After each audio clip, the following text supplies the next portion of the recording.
Hello, everyone. Welcome to Locker Room Access Basketball featuring T-Dubs out in Cali, Dougie Fresh Smith on the East Coast in Central Jersey. I'm sorry, I said Central Jersey, Jersey City. Boris Wasim, national champion. Boris Wasim. Oh, we brought that in. That's crazy. It is crazy, Forrest. Every time I think about it, it's awesome. I saw a guy walking in the street just downstairs a couple of minutes ago with a UVA blue hoodie, and I had my UVA basketball hoodie on, my Virginia basketball. We just looked at each other and head nodded. Hell yeah. You know what's up. You know what's up. I think we're all – and I just came from coaching my little fourth grade crew. 3 of the parents on the team are Syracuse grads. So, yeah, exactly. One, they were like, Q's, go Q's, go Q's. That's my little fourth grade team won. And they were all pumped up because, of course, their kids did well, but also they were razzing me about today's game, which we were just discussing. I think we're all a little surprised at the point spread right now. Yeah. A little high. And it's not just about the gambling. It's just where people see our value. The evaluators see how good we are versus how good Syracuse is. And I know Syracuse hasn't been playing great. They won the last couple of games against not such great teams. They struggled against Tennessee, lost by about 20, and they struggled against Gonzaga, lost about, I think, 20. I don't know if that's based on our last game against Texas A&M. I don't know if it's based on we didn't play that great against West Virginia, who's not a great team, and we got shellacked. There's that word again, Dougie, against Wisconsin. So I don't know. Well, T-Dubs, how did they come up with that number of I've seen anywhere from 9.5 to 11.5. Well, I think when I was looking at it with Forrest and my brother last night, we were just talking like, they're very reliant on the 3, and also they haven't done well away from home. They did. I'm guessing that's a lot of it, and the matchup that everybody is circled is Reese versus Mintz, and I think being at home and I know Reese and him went at it in NBA workouts all summer, and we've heard Reese kind of had the upper hand there. So I don't know. It seems like that's the main reason. Plus, new team, new coach. First time in my life, Wires and I were talking. First time in our lives, I've seen no zone from Syracuse. I can't even imagine. Yeah. I'm excited to watch a full game like this. They play a little bit of zone, and they do a bunch of pressing too. At least the games I watched. Yeah. So all right. That is a great matchup, right, between Mintz and Reese, of course. Forrest, do you expect how many NBA scouts do you expect at JPJ today? There'll probably be a couple. I think there was like 7 last game against A&M. So there'll definitely probably be a couple. I think obviously Judah's on there, Reese, Ryan. So there might be a couple. Saturday's usually a big day for college basketball, so the scouts might be spread thin throughout the nation. But there might be a couple in attendance. In the past, when there's been these anticipated matchups, what was it like? Are the players thinking about when you've been inside the locker room? I don't know if you've had those actually, if you can hear some of the players talking or some of the coaches talking. Is there an anticipation about like, okay, so-and-so is going against so-and-so? These guys are both being looked at the next level? No, not really. I think mainly everyone's locked in. The only time I can actually remember is I think when LeBron came to JPJ. I think TB just mentioned it before the game because that will be one that like shocks people. Like everyone will be like, "Well, hold up, what's going on here?" So I think that one kind of had to be mentioned pregame. Like, hey, by the way, like he's gonna walk in, so don't be shook. Let's just focus. So other than that, everyone's usually pretty locked in. Can you explain and describe that scene in the locker room? When TB announced that LeBron was going to be there. Oh yeah, I mean it was just kind of like a, I think everyone was locked in. Like it was a big game. It was Duke. I think it was more of just a. So that was 2019 against Duke, right? The first time or second time we played them. First time. First? I don't remember. First time that season. Anyway, they came to JPJ. I remember, yeah. And then I guess that was Zion and R.J. Barrett and Cam Reddish. Yeah. Yeah, I mean, it was pretty. I mean, like, like Ty, Dre, all of that, all those guys were locked in. Like, they didn't care. But, like some of the other, like maybe the walk-ons, people that didn't, everyone goes like, oh, like, give each other looks. But the people that needed to be locked in were locked in. Amazing that these guys are thinking about who's going to be at the game. And some of them, there were 5 players on that team, or 6. How many guys in the NBA that actually got a chance to play against LeBron at the next level? Yeah, no, there was definitely 5 or 6. Yeah. Well, one played with him, right? Jay played with the Lakers at least a few games. Yeah, technically Jay was way on the Lakers. That's absolutely right. So that means obviously. So Good Dougie, knowledge, my friend. going into a game like this, where as a player, and I know you've been around those guys, like your favorite player, Brian Stiff, and some of the other NBA guys, were there conversations do you think that are had, or did you have some conversations before big games like this? Hey, you're going up against one of their main guys, or this is a big time team, and I think there's a little bit of a difference. Before I ask that question, Dougie, there's a little bit of a difference going back when you played to now, because I feel like then there wasn't such a tension on one-on-one matchups, right? It was more. I think it was more groups of guys playing together as a team, versus now how people are looked at so individually. Right. Well, you got to remember too, the real guys. I think Forrest made a good point. They're locked in. Like Corey, in his mind, was an NBA player. Crotty was trying to become one and could play with any point guard in the country. Bryant was Bryant and always had something to prove. But I felt like, so I think guys like me kind of look to them. This might be a big game with Lonzo Ellis, whoever it might be we're playing, and you just kind of, I think the guys like me follow their lead. And I was just always trying to get an edge because I was coming off the bench for sure, and try to catch guys that would sleep on me, which helped me a lot because I could guard them for 3 or 4 minutes, and they kind of relax, so that was good for me. But as far as said, everybody's locked in. You're a kid too. It's like it's 60% fun, 40% business type thing. If that makes any sense, you're just ready. You just want to go play. Now, Judah Mintz is one of the few guys that's actually gotten Reese. Talk to him, Walker. Now I'm wearing my orange. I took off the red shirt. I took off my X shirt and put the orange shirt on because we all know the reason we're favored by 10. Elijah took the red shirt off. There's no secret. He's got ties to the Syracuse program. He grew up playing with Coach Autry, Adrian Autry's son. So that's what we know why. But yeah, everybody's locked in. It's what's tricky for me is a noon game. And I think for the opposing team, it's harder. You're in a hotel. Shit, you got to wake up. You're not at home. It's a different biorhythm. How's that for a word? Shellac. Good morning, everybody, for joining and commenting. T-Dubs, you mentioned earlier, this is a new era for Syracuse basketball. Yeah. This is Red Autry, who from New York City, played the same AAU program I did. Really nice guy. But he may be completely moving away from the zone, and who knows what kind of relationship he had with, or under what influence Ray Boeheim had with him to say, I need to continue playing the zone that I set up for the rest of your career here, for the rest of your tenure as a coach. Or is he just saying, this is my ship now, right? And so I'm curious to know that took place between Red and Boeheim. And my guess is Boeheim just said, this is your show. You do what you got to do. Yeah, that's really interesting, right? Because like I said, historically, you just think about Q's and its zone, and now it's gone.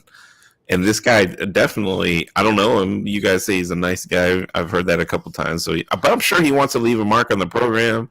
And those are tough shoes to fill when you have such a history, and you're not truly. I don't know. Maybe he is. I don't know if he's truly a Boeheim disciple. So this is it'll be fun to watch and see how it develops. And like, if things don't go well, do they immediately blame not playing zone in the old system? It'll be interesting for sure. Yeah, I played a couple years with Red in the old USBL, the Long Island Surf, so I knew him pretty well then. He was one of those long point guards. He was skilled, not a great shooter. I didn't find him overly vocal back then, but a really good guy, hard, he's old school, hard nosed type guy in my opinion. So I don't know. I see him more as a man-to-man, get out of the zone. He probably liked playing in the zone because you could rest.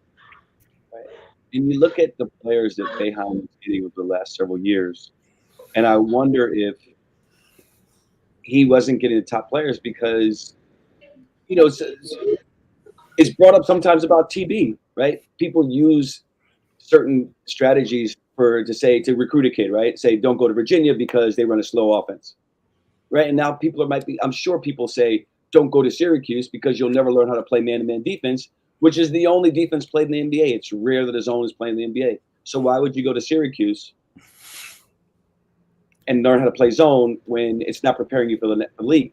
And Syracuse people, all my Syracuse people, know one of them in fact calls the G League the S League because he said it's full of Syracuse players.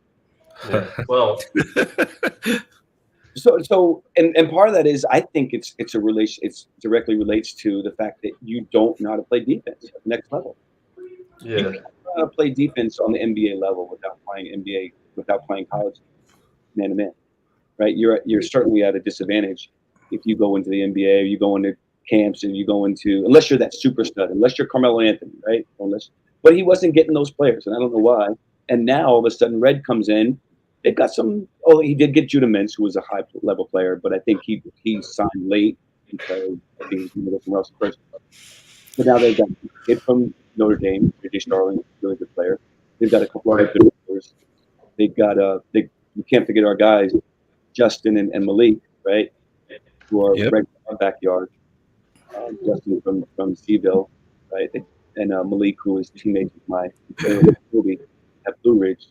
Both are playing well. Both playing really well and getting some time. So I'm rooting for them, but I'm rooting for us.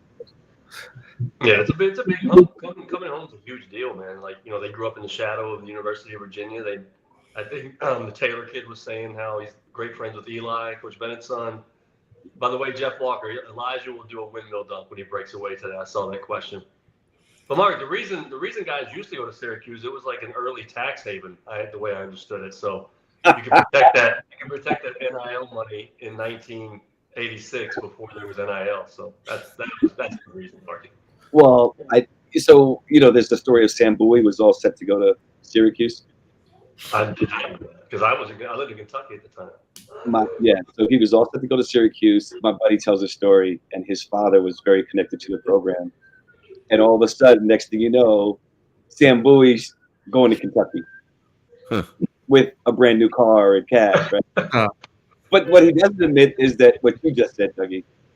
He doesn't talk about Pearl Washingtons and those guys. Oh, man, Derek Coleman. And Derek Coleman, right? He had that West Coast connection. He had all the guys, Stevie Thompson, those guys. And he said it's because of ESPN. The guys go home from school and they watch us on TV now. Okay. By the way, Kentucky guys ride horses, Marky, which are worth like $1 million, not $100,000 Escalade. Right. So who is the greatest Syracuse player in the NBA now today with Carmelo out? Oh, you guys know better than me. I'm not a Syracuse. Good question. Marky? Let's look it up. Who was the shooter, the light-skinned guy that was a really good shooter a couple years ago? 6'8". He transferred from like a Cornell or somewhere, but it's not right. But I thought he was in the NBA doing well. The only kid I know that transferred from Cornell to Syracuse was Boeheim's son. I just made up. They don't have O'Shea Brissett, Jeremy Grant, and Cole Swider. And who else? Maybe Cole Swider. Cole Swider. Yeah. It's good. Jeremy Grant. Not a lot. No. Yeah. That's the point. That's the point. You can't go to Syracuse and go to the NBA is what college coaches are probably telling recruits because they don't play man-to-man. So now Autry comes in and changes that, and now he may start getting top flight guys. Right? So, as far as how good... There you go, Forrest. There's a question for Forrest. Yeah, that's a good one. What should we make of their LSU?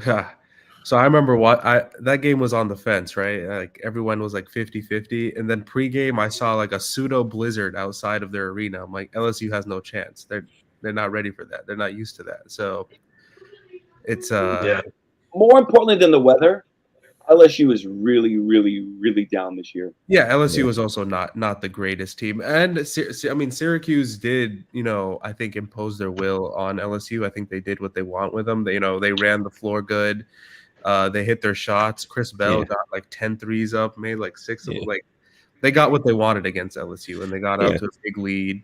I think Syracuse, I think if they're out to a big lead, I think they play comfortably. I think when it's close, it can kind of get tense because I don't think they play very hard. I think defensively they lose themselves sometimes and they get lazy, and if things aren't going their way, I think they kind of get down on themselves and give up a little. So if they're up 20, it's easy to play good. If you're in a game.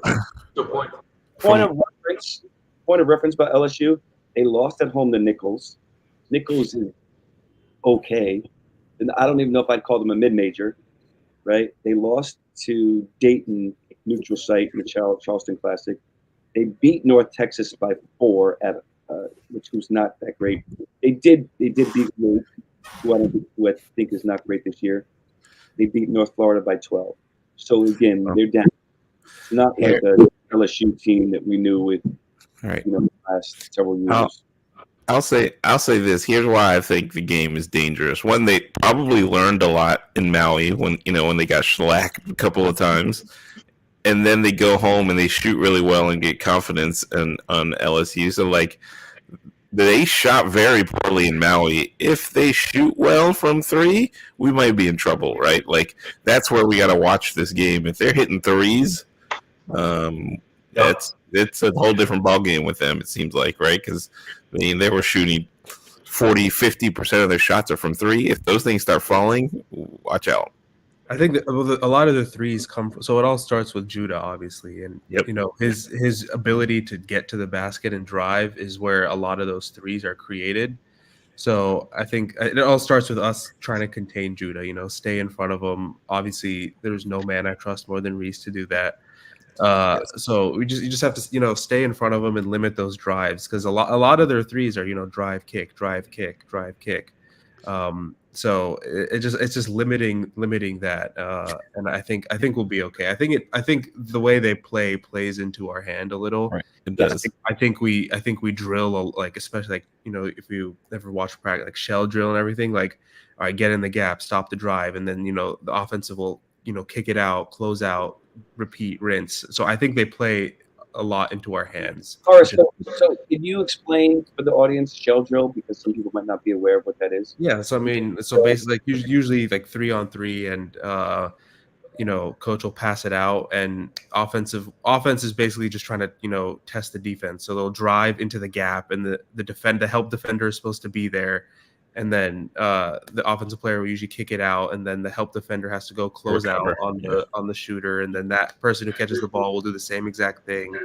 It's just a constant rinse and repeat. It helps you with your spacing, especially when you're on 3-on-3. It's there's more space to cover, so you're getting drilled that way. When a 5-on-5, it kind of shrinks and there's less space for you to cover. So if you're good at it on 3-on-3, you should be good at it 5-on-5. So I think like that's honestly what Syracuse runs a lot of, so it honestly plays very well into our hands. Yeah. So a couple of things. One, I do shell drill, 4-on-4 usually, right? But I will do a 3-on-3 sometimes. But just to just to get people to understand the concepts. But I've been saying the same thing for years about Syracuse and UVA, that this is a good offense for us to play against because they don't really run plays. Yeah, they don't. They like to attack one-on-one, and they've been doing this for years. Now maybe Red has put in a couple offensive sets this year. I don't know. I haven't watched them enough. I watched them, but because of our level of help defense, right? And this year, they only really have 2 guys that are shooting about 35% from 3. Yeah, Chris Bell and Justin Taylor. Yeah, those are their shooters. And Judah Mintz is a scorer. He's not really a shooter. He can't get he's upset. He's really hot, but he's much more of a high level about his score. So it works really well for us to play against this offense. And I think that we've been on, we have shut them down big time because they just won't run play. Here's a question though. Reese, let's just say Reese, foul trouble, out, hurt, whatever. What is our backup plan for Mintz? You know what Dougie's going to say? Text Elijah. It gets harder. That's the beauty of our team. It doesn't get easier. Most teams, like I say, I come in for somebody, it gets easier for the other team. It doesn't get easier. You bring in a fresh athlete that's, being taught defense at the University of Virginia. I know some guys aren't. Let's not pretend everybody's Reese Beekman for sure by any stretch, but it doesn't really get easier as you rotate in. And then when Dante's healthy and that speed on defense and et cetera, and then you have Ryan Dunn, who we should talk about because people are talking about him being the best defensive player in the country. And who am I to argue? The kid, he's the quickest to 20 and 20 steals and rebounds or something like ever. I'm making that up, but it might be true. He's got, all these, and you see highlights, and he's never out of a play. He's making plays. He's coming back. He's continuous. Is that the right word? But I think too, the Syracuse players are probably excited not to have a Boeheim on their team because we know one of them dominated the ball and seemed like vis-a-vis the coaching staff could do no wrong. And that could be frustrating to play with, Yeah. And no Joe Girard for the 7th year in a row. Joe Girard. He jumped over to Clemson. So they're on him, and now they've got other guards. And you called it, Dougie, right? Talking about Dunn with his length and with add what Powers was saying earlier about the gaps and passing lanes and being able to deflect passes between him and Bond and Elijah and some of the other guys, right? Yeah. And of course, Reese, who Jay Woolley described as maybe the best defensive player that we've had because of his ability to deflect passes. Yeah, this could be this could be trouble for Syracuse. And by the metrics I've seen, Isaac McNeely's playing much better defense than last year. I never thought he was as bad as people thought. And Rhodey's 6'6", man. He's learning it. And just every game gets better. And he's played outsized minutes. I'm surprised. He's over 30 minutes a game. Andrew Rhodey, the Canadian kid. Yeah, he's got a really high IQ too. I mean, just watch that one pass he made off the catch with one hand. Between two defenders? Yeah, it was just a super high level IQ play. So what are we looking at? We're going to go to predictions first, and then we'll come back and talk a little bit more about the game and the team. What are we looking at today, Dougie? What do you got? Think we cover the spread? 71-63. We don't cover the spread if it's above 8. Is that the right math, Fars? 71-63 is 8. I think that appears to be right. 71.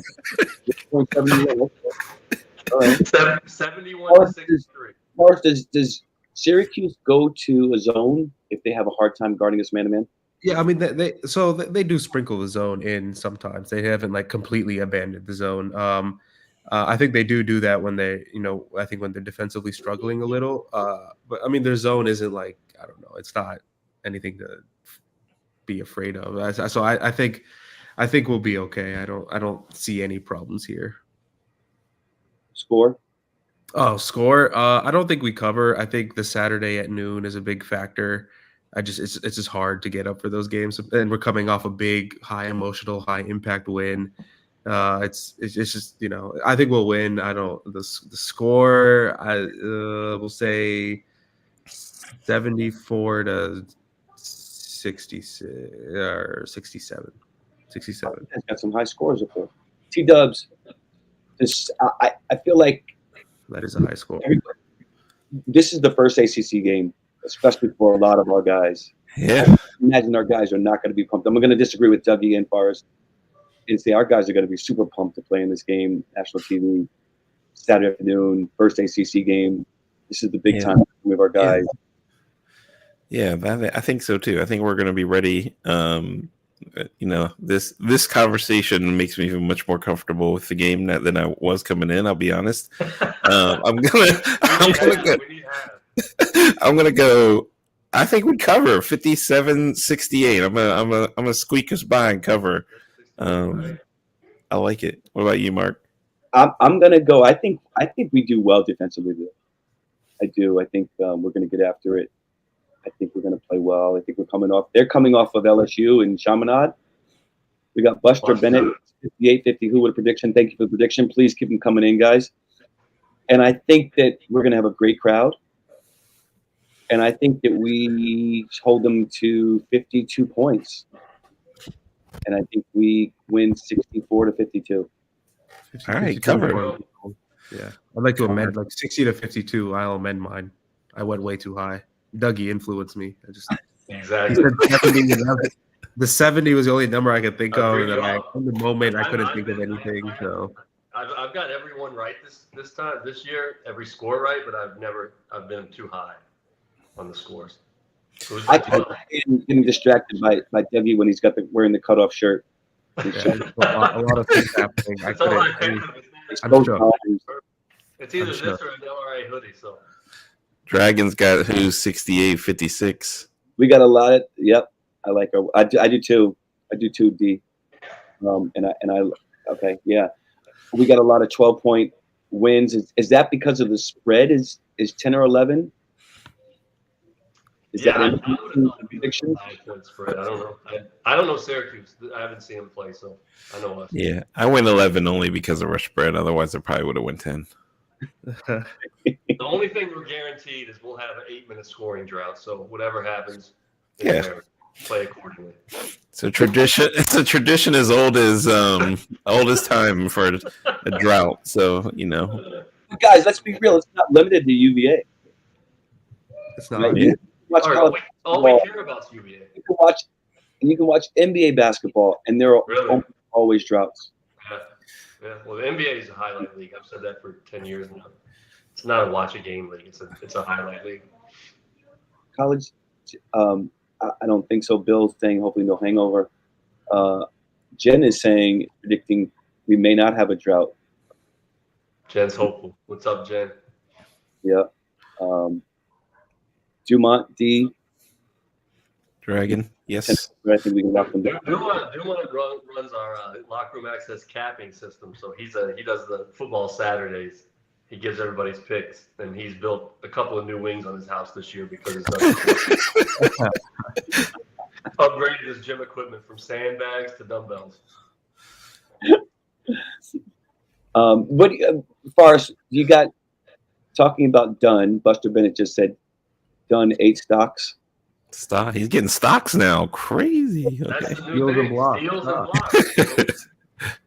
Forrest, what do you make of all this NBA talk for somebody like Dunn?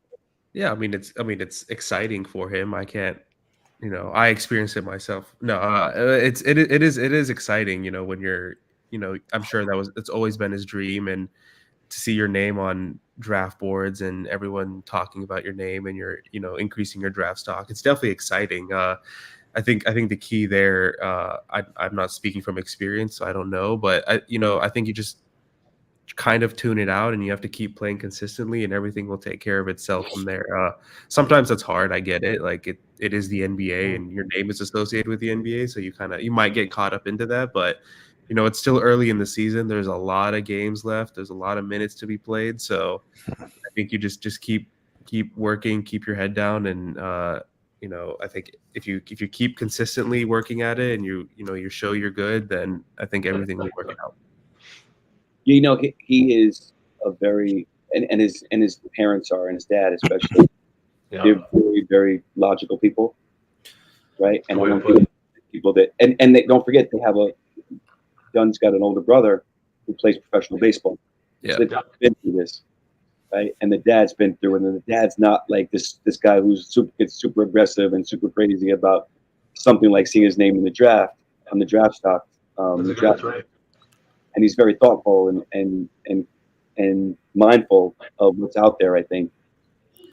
Thanks, And Bill. so I don't think that they're necessarily. I think it's different. Like I remember when the conversation I had with Ty, he saw his name on the draft boards, and I think there was a lot of confusion. I think he wasn't sure how to play, and I think he got distracted, and he struggled a little bit.